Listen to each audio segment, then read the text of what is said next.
When the party is starting to die, take your little kit out of your pocket. That includes a couple of pieces of wads of clay, a couple of razor blades. Make sure you have those covered in some way so you don't have an embarrassing accident.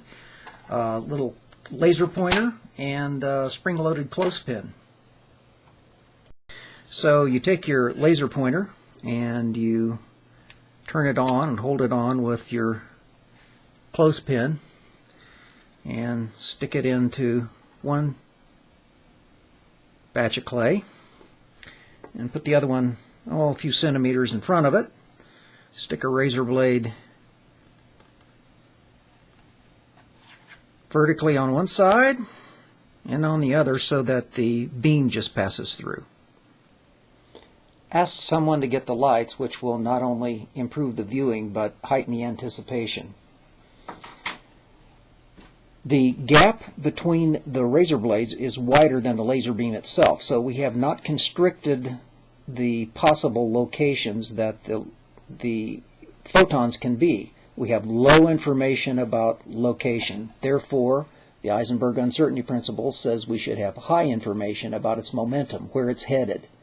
And we can make very precise predictions about where the beam is going to end up, in this case a straight line.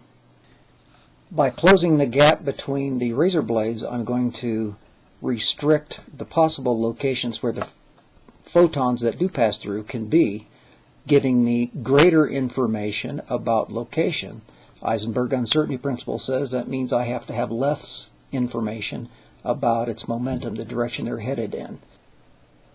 In the beginning, as I close the gap, the beam gets narrower and narrower, as you would expect. But when I get the razor blades really close together, the opposite happens, and it starts to get wider and wider, exactly as the Heisenberg uncertainty principle predicts. The more information I know about the photons at the razor blades, the less information I know about where they're going to end up. You can add the coup de grace and tell them that the smudge is infinitely wide, which means the photons took every possible path from the razor blades to the target, including around the moon and even around Alpha Centauri and back. If that doesn't liven up the conversation, find a new party.